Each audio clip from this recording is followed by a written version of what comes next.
Okay. So now I'm going to skip something that I think you can read it by yourself, different use cases. And I would start to talk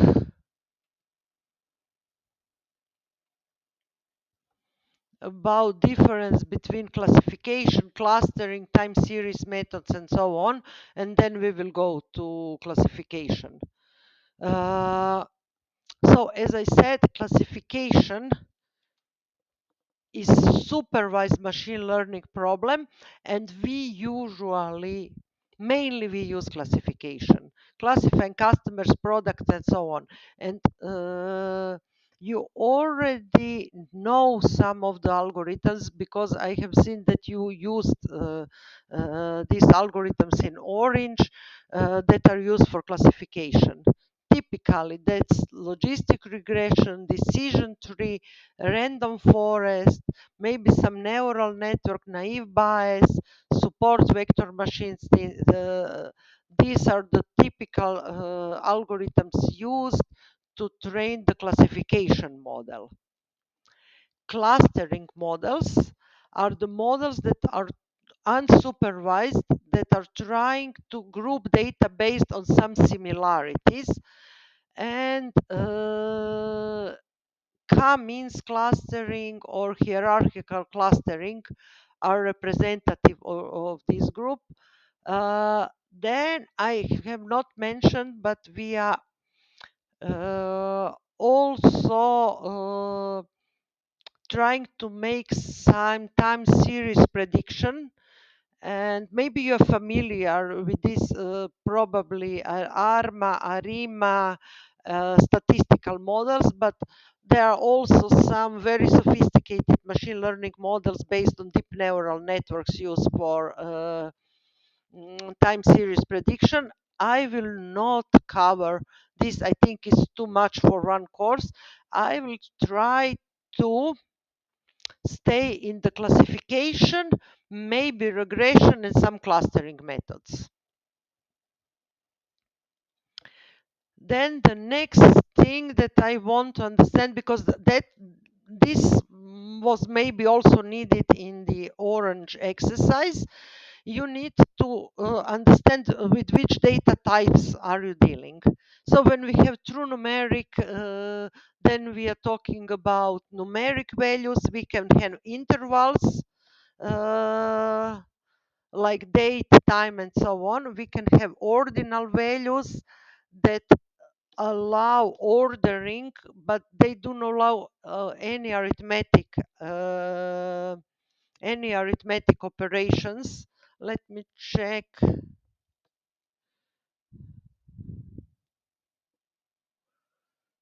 We don't have ordering here. We don't have native ordering in this data set.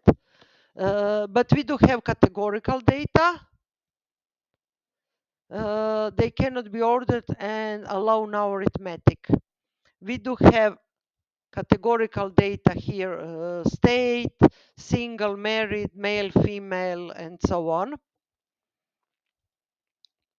Binary data, just a set of two values, that's male, female, but I think more representative is this last column, which we don't know what I don't know what it means, which has only values of zeros and one. It's a typical binary data type. And we can also have textual values, name, address, and so on. And first rule is, when we have some textual data or identifier data, let's say a name and surname of the person involved in the data set, we are not using this data to train the model.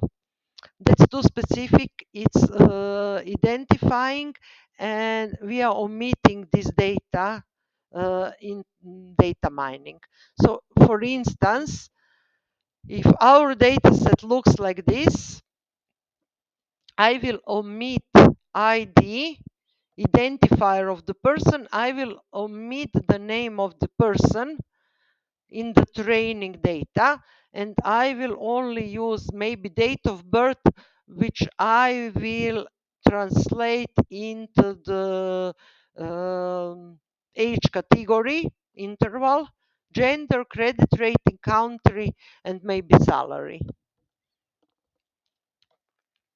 Then we can have also derived or aggregated data, count, sums, average, and so on. We can calculate some ratios and do some mappings, as I have showed you that actually I map exact age to the age interval.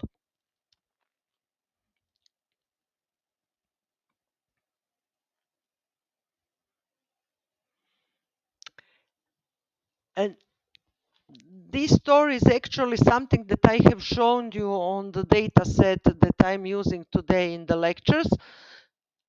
Uh, Observation period is actually our training data, and we make a cutoff, and then this outcome period we are using to test. So this is just another separation into the training and testing set, and it makes sense that this is done in the sequential or time ordered manner.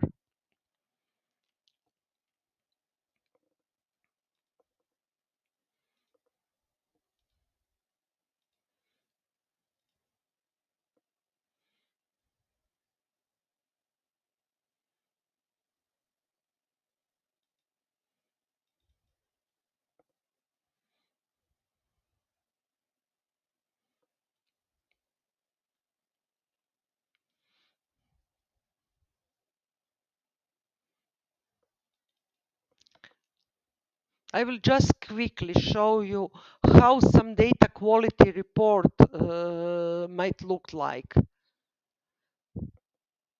So this is the data set, and then data quality report is reported to each and every column in this data set. Uh, Count of records, percent of missing values, cardinality. Cardinality is how many different values you have in the data set, minimum, median, first quartile, standard deviation, average, and so on. And then you can plot the distributions in your data. And this is something that I think that you can all do. This is not a really problematic. This is regarding understanding what kind of data do you have in the data set. It's always the first very step to check what do we have in data.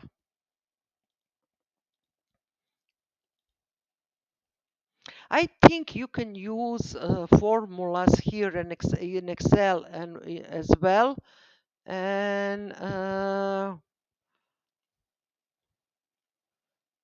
filter some data and so on that you can actually use Excel directly to calculate these values. For sure, cardinality, but maybe you can also write a formula to count how many missing values do you have and so on and so forth. And this kind of data quality table, actually reporting some statistics of your data, is going to be first part of your seminar. I don't think this is super problematic. Maybe you don't have to calculate all of this, but minimum, maximum, average number, mean, how many records do you have, how many missing values can be useful. So remember, and then you can also visualize different columns of your data, and Orange can help you also to do this visualization. Orange is also fitting which distribution is good for your data. Orange is also using a lot of this box plot. I hope that you are familiar with them. I will explain shortly. Box plot is a really nice visualization element. So this middle line is median value.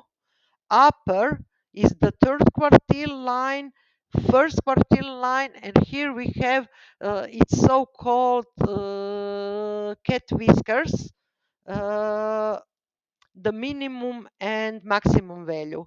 And if we have some outliers, then we have dots that are higher than maximal value or lower than minimal value, something like this. And box plot is a really very informative visualization of your data. Now I recall that we have,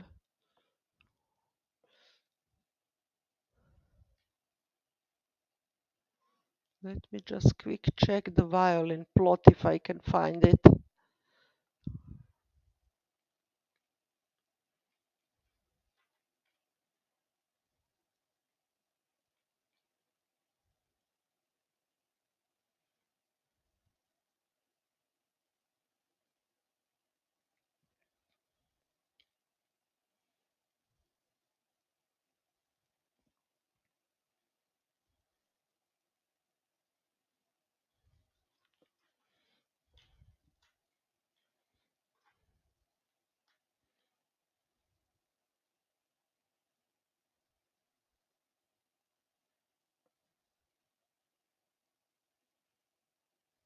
Ah, here is violin plot. This one is also, violin plot is also used in Orange.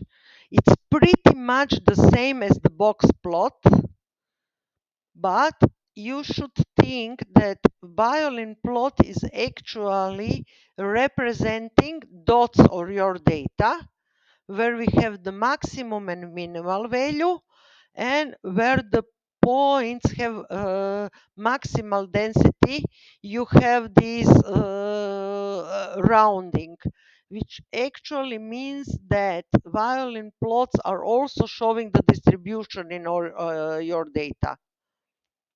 The thickest part of the violin corresponds to the highest point density in the dataset, which means that if you have the violin plot, let's say this at the top, you can see that you have density, but you have some elongation of data lower. And you can see on the top right that you have kind of elongated but not very dense data lines. So here you can see some, actually this visualization is trying to help you how you should visualize, how you should interpret the visualization in the violin plots. Why? Because here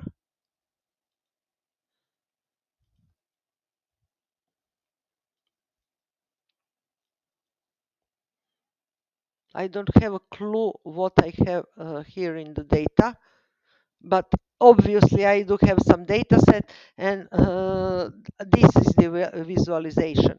So I managed to visualize age according to two classes. One is no and yes. This is the label of the data. I will check which data set I have here, and we can see that distribution in the no class is around, let's say, 38 years, and here is around 30 years, which means that the class no is little bit older, or distribution is shifted over the older age than the distribution of the yes class.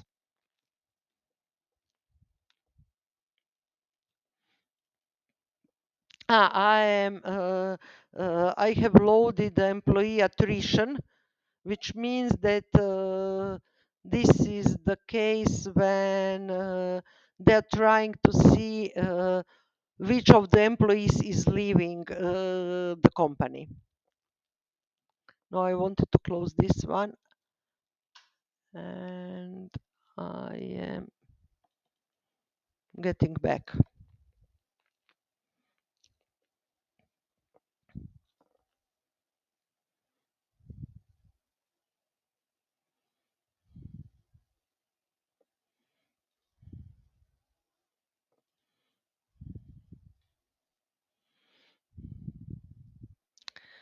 So this is regarding the data quality. I covered that. I covered blocks plots. Scatter plots, I think that I don't need to show, because it was really in the tutorial lot of scatter plot.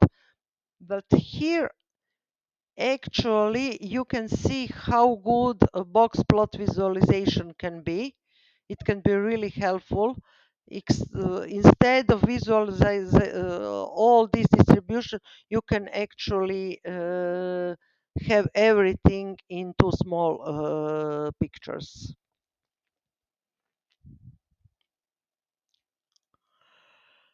Sometimes you will also see here in the transform module,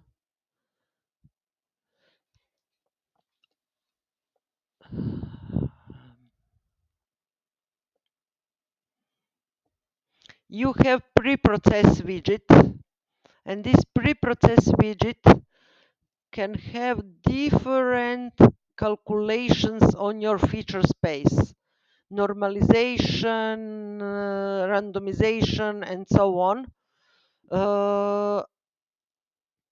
What is here going on? I will just quickly show you the concept, because I don't think that you will do a lot of things. Normalization means that you are scaling data values to the range. All values will be transferred that they are on the interval between 0 and 1. Why is this important? Let's say that we have some distance measuring algorithm that will be applied on this data. And if you have really large numbers, then a really large number will prevail. And this is why you want to normalize to be all the values on the same interval, because then absolute differences will not be that big and large values will not prevail.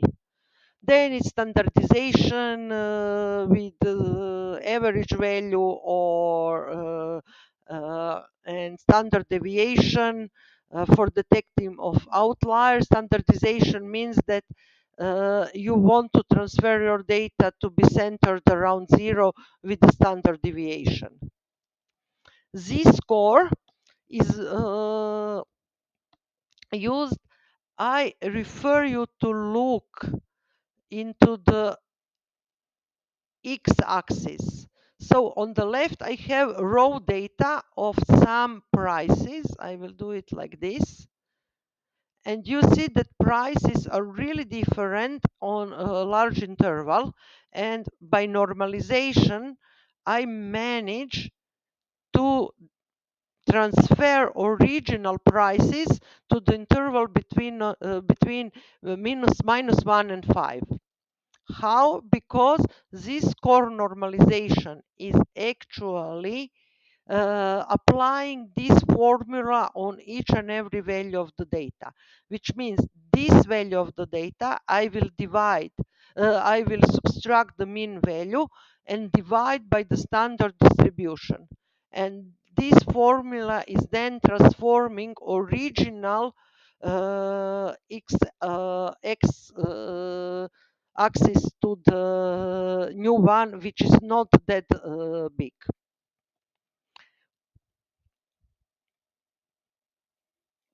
Then we can have some feature clipping, which means here I have the distribution of data in this peak.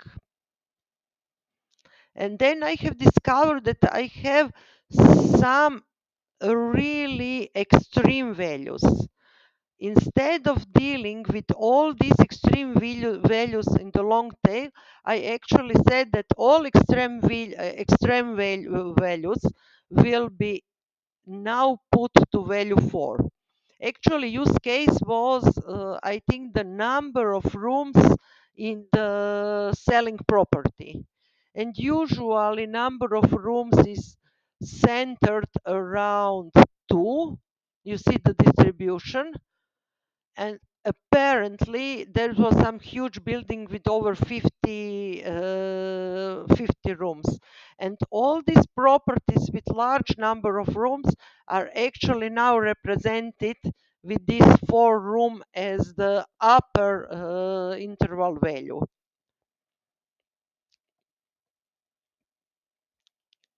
Okay, binning and bucketing, I will not go through it.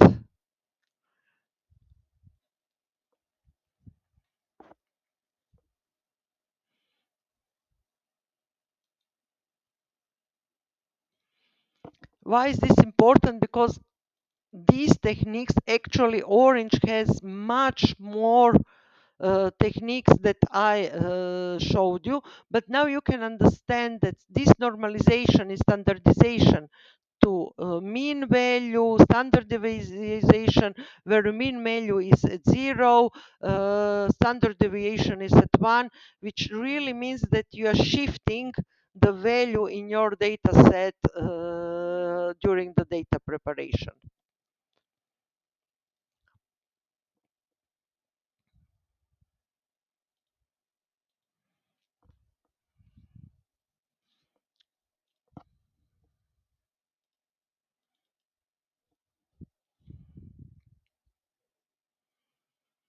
And now to the classification part.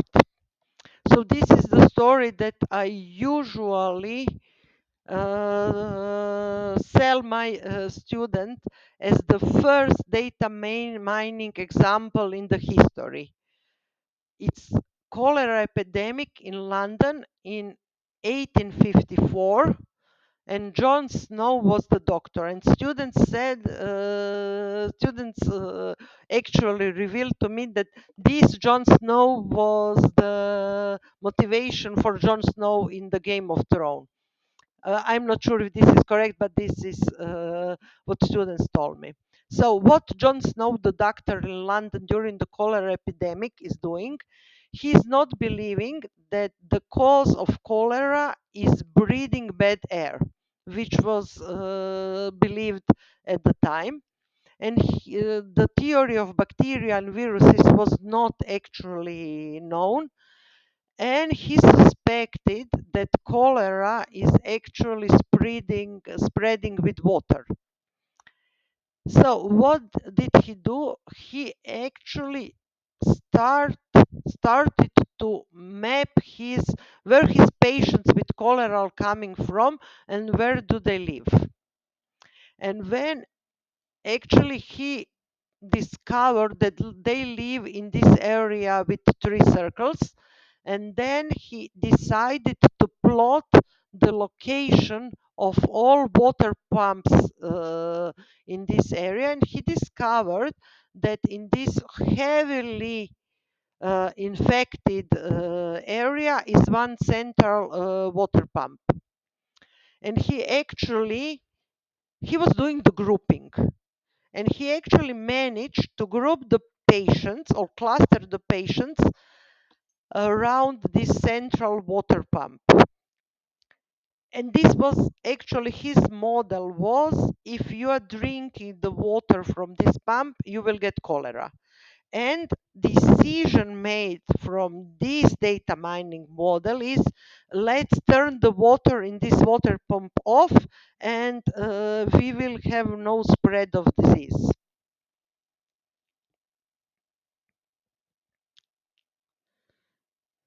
And now I'm having uh, banking example.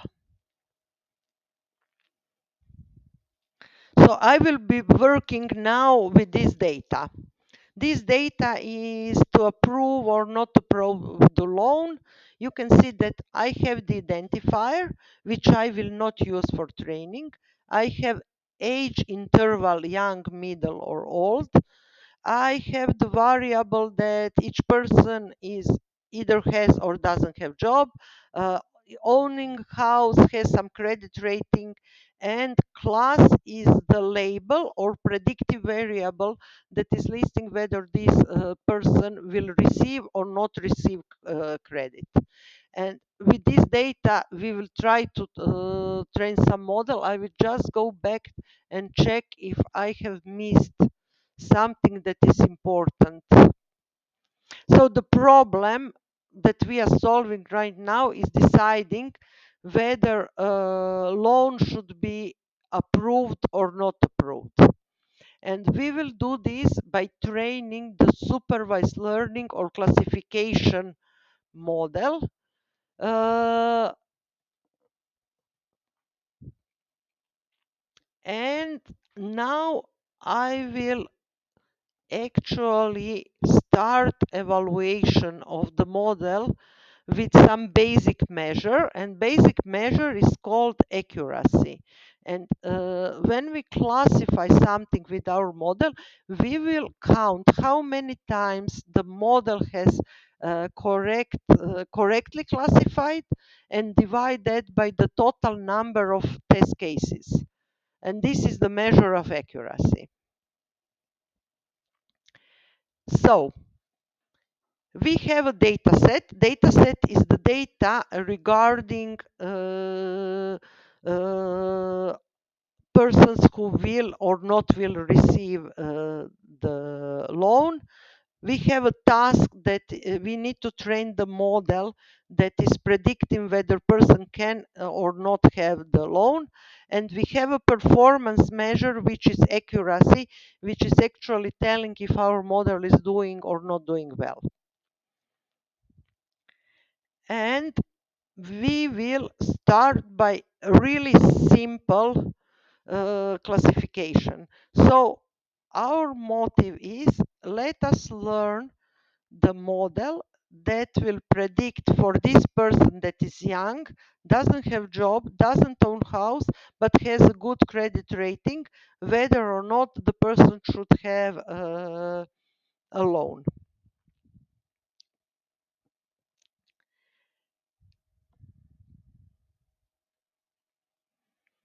I will go back and now I will just do some statistic on this data set. So I have 15 persons, which means I have 15 data items or 15 instances. 1, 2, 3, 4, 5 times, 6 times is no, 9 times is yes. Which means that if I don't train any data, just use the statistics of the data set that was provided, my model is saying that the probability that person will have a credit is 9 out of 15 times, which means 60%.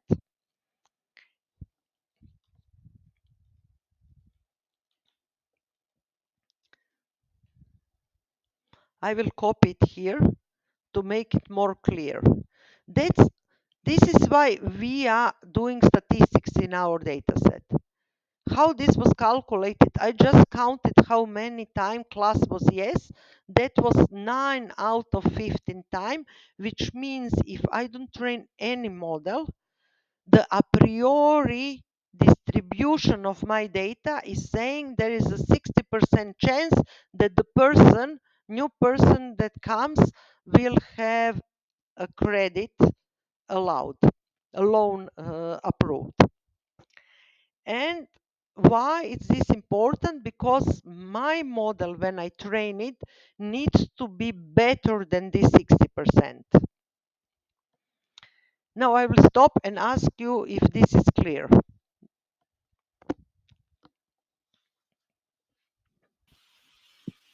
For me, it is clear. Okay. Others?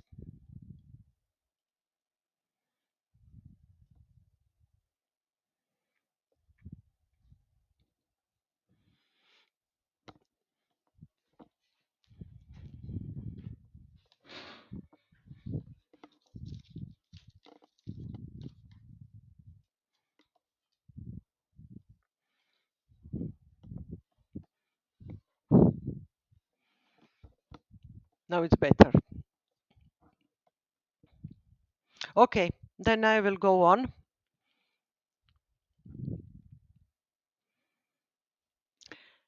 Then, what we are assuming, I said that we are going to separate our data into tests, training and testing.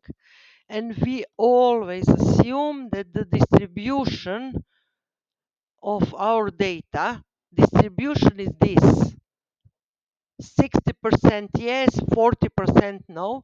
The distribution in our test set is going to be the same.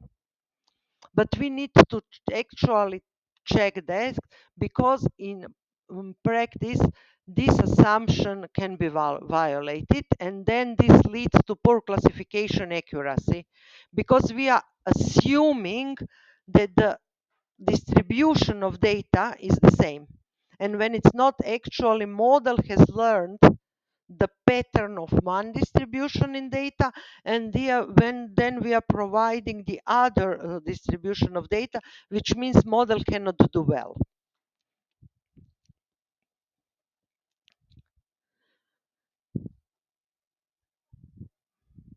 So what do you think? What will model do? How will model decide? Uh, should we approve or not approve a loan to this person? I'm going to show you the model. So first model that we will learn is a decision tree.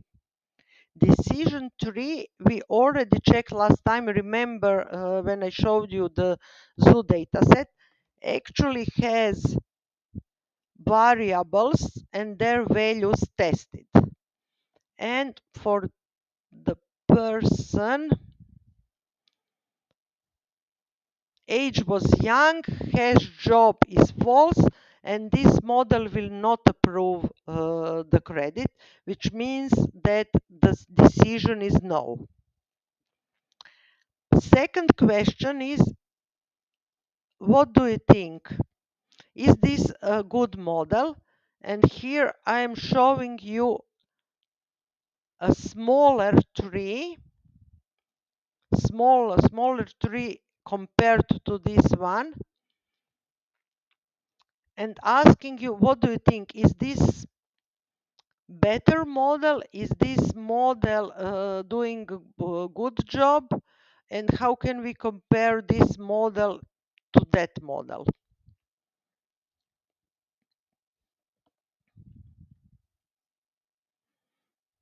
Actually, we do prefer to have smaller tree. Why? Because it's easier to interpret two nodes in the tree than have four of them. So for the interpretation, it's much more easier.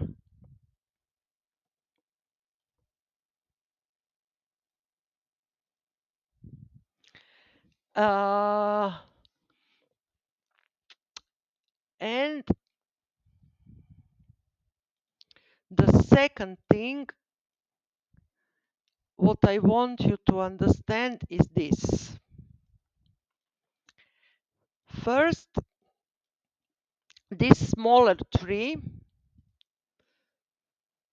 has some values.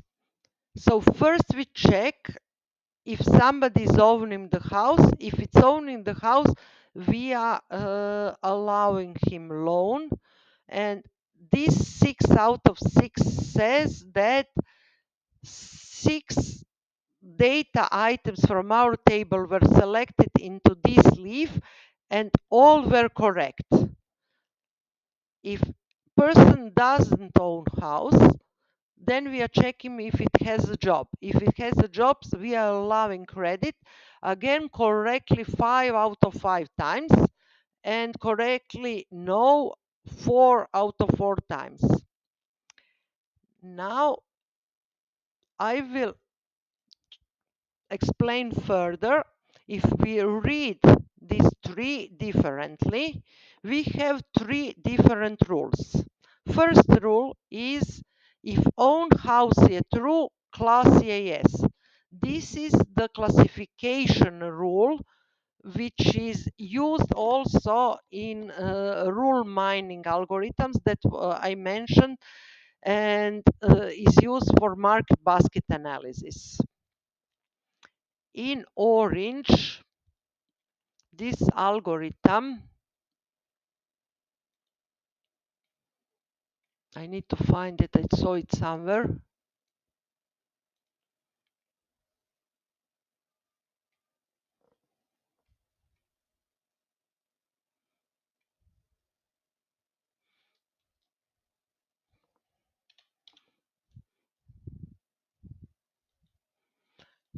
This one, CN rule reduction, will actually derive rules.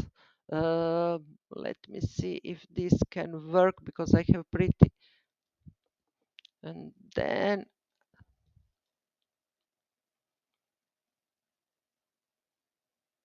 okay, obviously have too many things inside.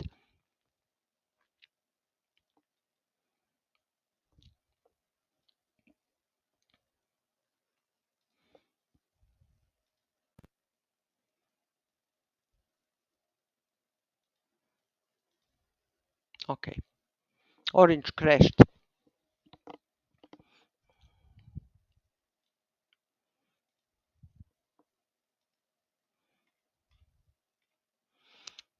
Yeah, but that's the first time, and it was been up and running now for almost 2 weeks, and I'm probably also running low on the memory.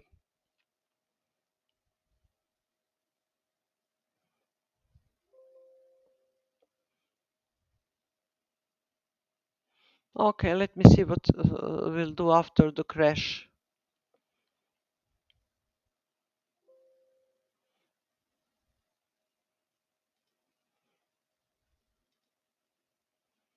Okay, this might not have been the best decision.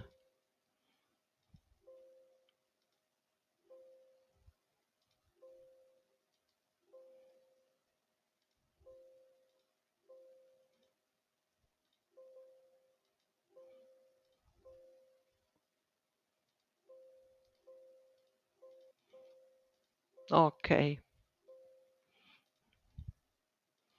Now you are actually having a video of,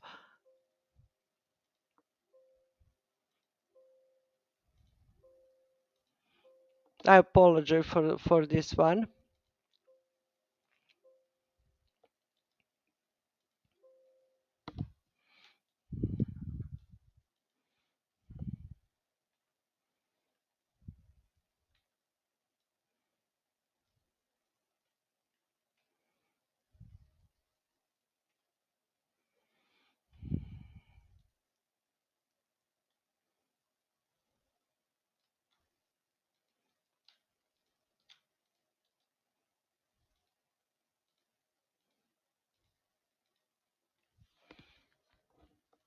Okay.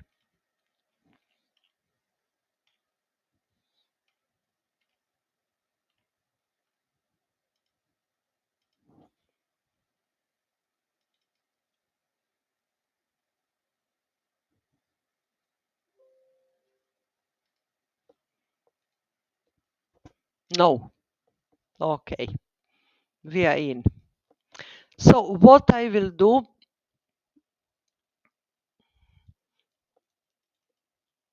I will try to train the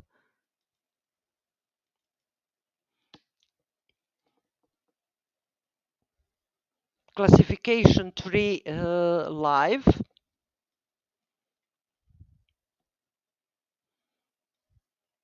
I need this one. And then I will use the visualization. I think that we had this example last time.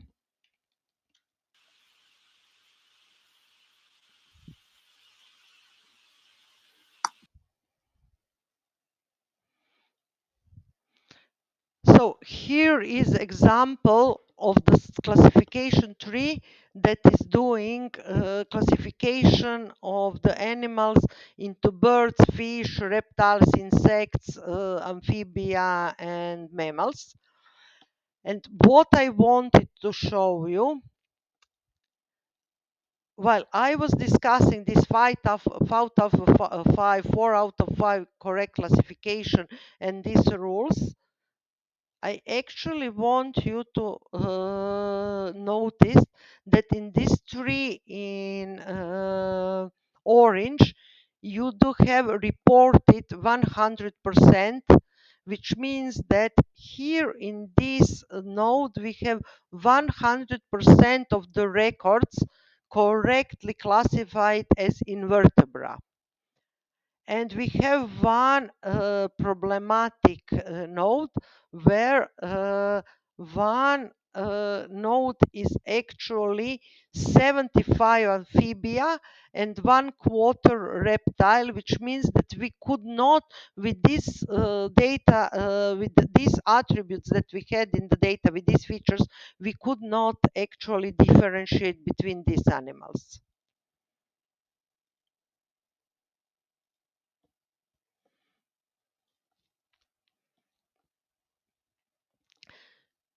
The second that I wanted to explain is actually that each tree can be read as the rules, meaning that here I have the rule, if it's milking, then it's mammal.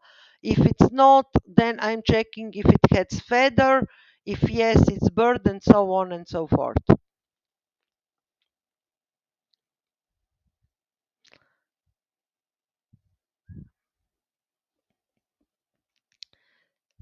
And algorithm is actually considering, I will not go into details of algorithm, but just to understand, because I think that for the classification you should definitely use the classification tree, because I think that each and every of you is actually capable of understanding the model.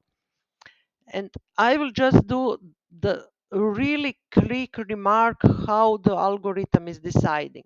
So algorithm is actually considering putting each and every attribute in the root, and then it's calculating how much information is capturing. And algorithm decided that actually these three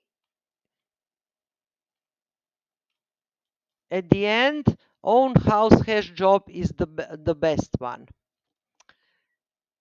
I will show you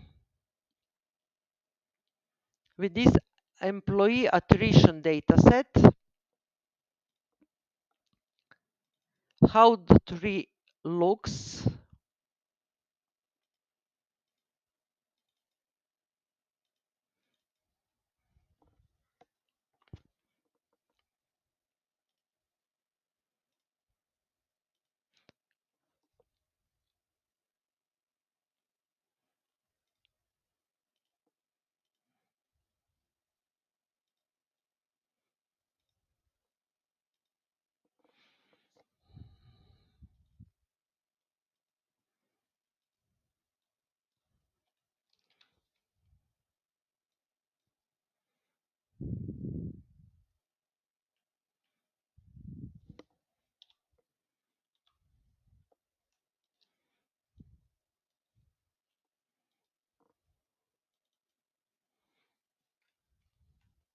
And I will outzoom it. So this is different data set. It has many attributes and data is not well separated in the classes. And the same algorithm for this data is deriving one tree that is impossible to read.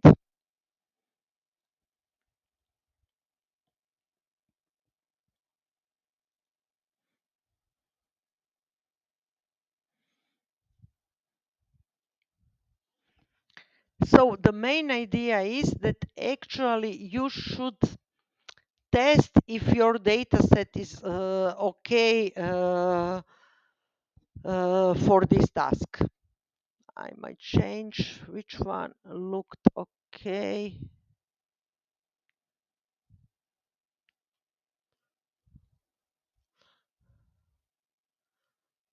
Let me check this breast cancer. I have never worked with this data set.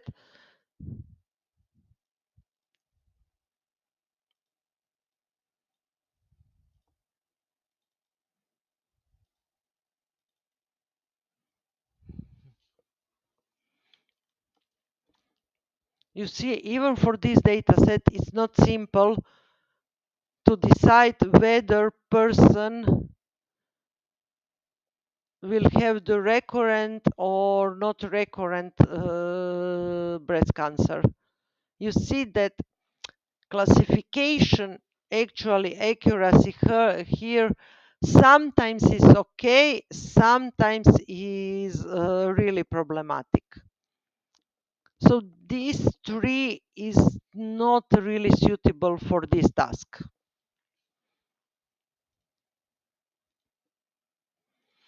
Do I need to clarify further or